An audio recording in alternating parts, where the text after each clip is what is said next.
आज हम देख रहे हैं कि दिन प्रतिदिन सारे दुनिया में, भारत में बीमार लोगों की संख्या बढ़ते ही जा रही है, अस्पतालों की संख्या बढ़ते जा रही है।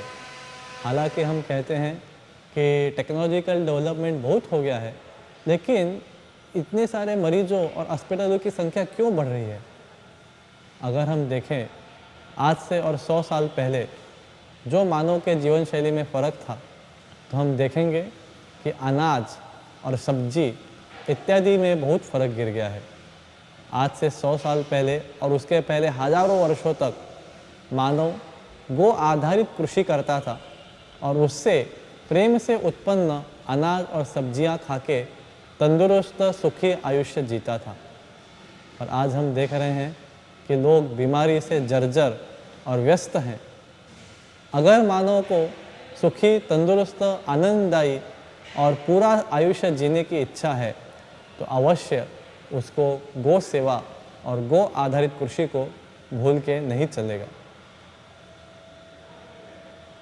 मैं आपको बताना चाहता हूँ कि जो मानव की मूलभूत आवश्यकताएं हैं, रोटी, कपड़ा और मकान, और उसमें भी सबसे मूलभूत रोटी, उसमें आज मानव रोटी के बजाय जहर खा रहा है। जी हाँ, जहर, सिर्फ जहर खा रहा है, जहर। आज की आधुनिक रासायनिक खादों पर आधारित कृषि से जो हम उगा रहे हैं वो अन्न नहीं बल्कि पूरी जहर है।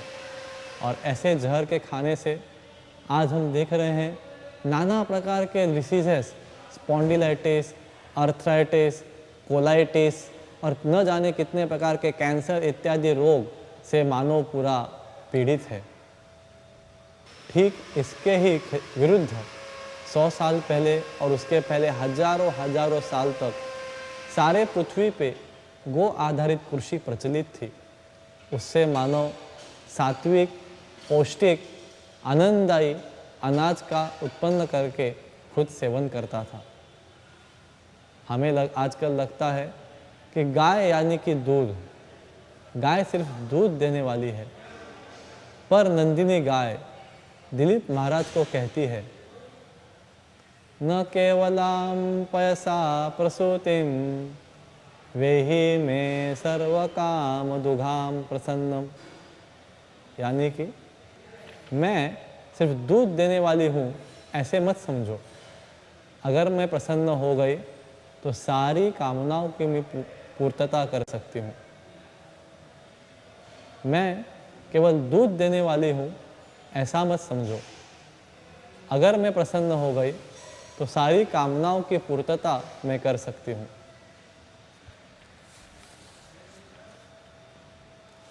हम पंचामृत में से एक दूध को जरा अधिक महत्व दे रहे हैं। हालांकि पांचों को अमृत समझा गया है। दूध, दही, घी, गोबर और गोमूत्र, ये पांचों समान अमृत हैं। और पुराणों में ऐसे बताया गया है कि लक्ष्मी जी का वास ये पांचों में से गोबर में है।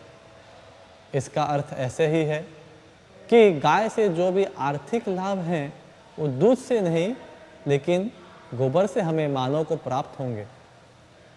गोबर से हम अनेक प्रकार के उपयोग मनुष्य के लिए कर सकते हैं, जैसे कि दवाइयाँ, साबुन, खाद, दंतमंजन, अनाज का प्रिजर्वेटिव इत्यादि इत्यादि इत्यादि। हालांकि बहुत लोग कहते हैं कि ये सब उपयोग आदमी कर सकता है, पर करने वाले बहुत कम रहते हैं।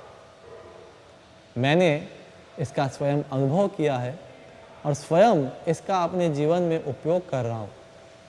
गए 5 साल से मैं गोबर से निर्मित दंतमंजन, गोबर से निर्मित साबुन इत्यादि का मेरे दैनंदिन जीवन में उपयोग कर रहा हूँ।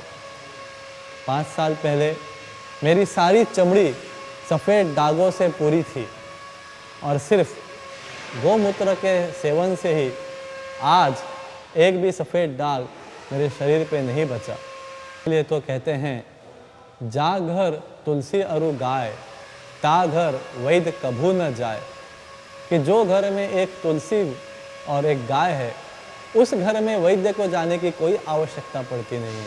गोबर और गौमूत्र आधारित अनाज ही मानव का जीवन है, मानव के लिए अमृत है। आज इसकी ही आवश्यकता सारी दुनिया में है। जो अनाज रसायनों से उगाया गया है वो हिंसा इत्यादि से लिपटा हुआ है। और कैसे हम इतना अशुद्ध अनाज को भगवान को समर्पित कर सकते हैं? भगवान गीता में कहते हैं, जो सात्विक अन्न है, पत्रम पुष्पम फलम तोयम यो मे भक्त्या प्रयच्छति, तो सात्विक अन्न है जिसमें हिंसा का लवलेश भी न हो, ऐसा मुझे अर्पण कीजिए।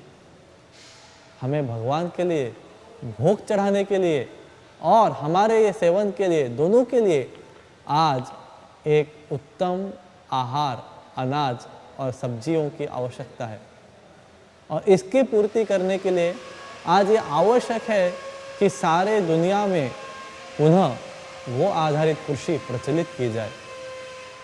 हम देखते हैं, जब 100 साल पहले गो आधारित कृषि प्रचलित थी, तब कोई किसान आत्महत्या नहीं करता था। और लेकिन आज बड़े बड़े कारखाने बनाने के बाद जो जहरीले रसायनों पर आधारित कृषि चल रही है, उसके कारण भारत में हर दिन अनेक किसान आत्महत्या करने के लिए मजबूर हो रहे हैं। तो क्या आप अपने जीवन में निर्णय करने के लिए तैयार हैं कि आपको पंचामृतों से बना हुआ अमृत आहार सेवन करना है, कि जहरों से सना हुआ अनाज सेवन करना है? और अगर आपको अमृत समान अनाज आवश्यक है तो गो रक्षा उसके लिए अविभाज्य अंग है। तो आज गो रक्षा का विषय सिर्फ साधु संतों का पहले तो आज गो रक्षा का कार्य सिर्फ साधु और संतों का नहीं बचा। गो रक्षा का कार्य उस शहरी वर्ग का, उस प्रशासनिक वर्ग का, उस वैज्ञानिक वर्ग का है, जिन्होंने अनेक प्रलोभनों से बली होकर किसानों को गो आधारित कृषि से दूर किया।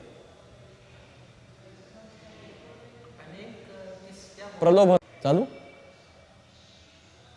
तो आज गो रक्षा का कार्य सिर्फ साधु और संतों का नहीं है, लेकिन उस शहरी वर्ग का, उस वैज्ञानिक वर्ग का और उस प्रशासनिक वर्ग का है, जिन्होंने अनेक प्रलोभनों को बलि जाकर किसानों को गो आधारित कृषि से दूर करके जहरीली कृषि में जाने के लिए उत्सुक किया। अब गायों को न तो देश के लिए, न तो धर्म के लिए, न तो अन्य किसी कारण के लिए, पर खुद के लिए ही गायों को बचाना आज सारे मानव के लिए अत्यंत आवश्यक हो गया है। यज्ञशिष्टासिनो संतो मुच्यन्ते सर्वकिल्बिषै, भुञ्जते ते अघं पापा ये पचन्त्य आत्मकारणात्।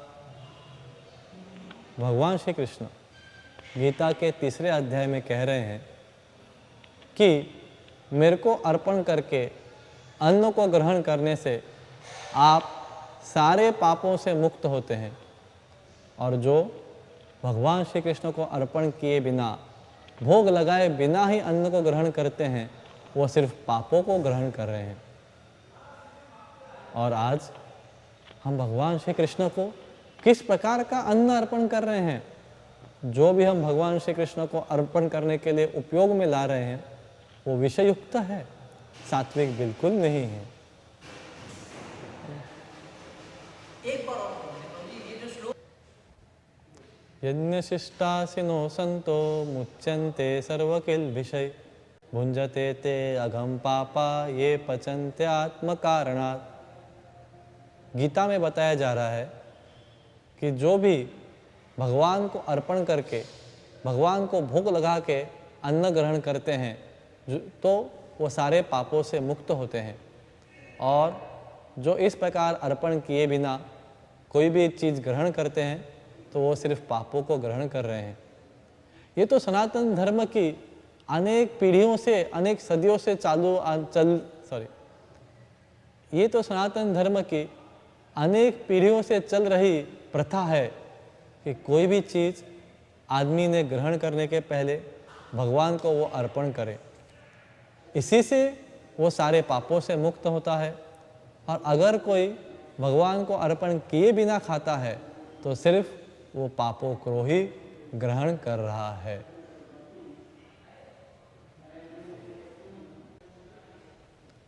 तो आज हमें यह भी मालूम नहीं है कि हम क्या खा रहे हैं। हम जो खा रहे हैं वो विष युक्त तो है ही है, पर आज की परिस्थिति में विष युक्त के साथ साथ वो मांस युक्त होने की भी संभावना है। हम क्या अर्पित कर रहे हैं? तो आज हमें ये मालूम भी नहीं कि हम क्या अर्पित कर रहे हैं। जो हम अर्पित कर रहे हैं वो विष युक्त तो है ही है, पर उसके साथ साथ मांस युक्त होने की भी संभावना बहुत है। यस, तो जो हम भगवान को अर्पित कर रहे हैं वो विष युक्त होने के साथ साथ मांस युक्त भी हो सकता है। तो आज हम जैसे शहरवासियों के लिए ये आवश्यक है कि हम जो भगवान को अर्पित कर रहे हैं वो सत्वगुणी और शुद्ध हो। इसके लिए, इसकी सुनिश्चितता करने के लिए हमें गो आधारित कृषि में किसी न किसी प्रकार से सम्मिलित होना आवश्यक है। इस प्रकार की कृषि व्यवस्था, जीवन शैली को प्रोत्साहन देना और समर्थन करना ये हमारा कर्तव्य और दायित्व है। तो हम लोग का ये दायित्व बनता है कि जो हम भगवान को अर्पित कर रहे हैं वो शुद्ध हो और सात्विक हो। इसे सुनिश्चित करने के लिए हमें गो आधारित कृषि कार्यक्रम में किसी न किसी प्रकार से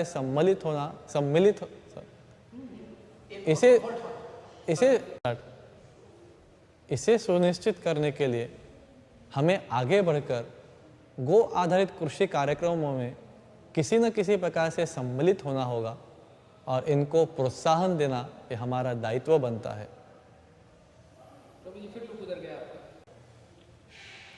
तो इसीलिए हमें आगे बढ़कर गो आधारित कृषि व्यवस्था के कार्यक्रमों में सम्मिलित होना पड़ेगा और एक गो केंद्रित जीवन व्यवस्था को पुनः स्थापित करने के लिए हमें हर तरह से समर्थन देना पड़ेगा।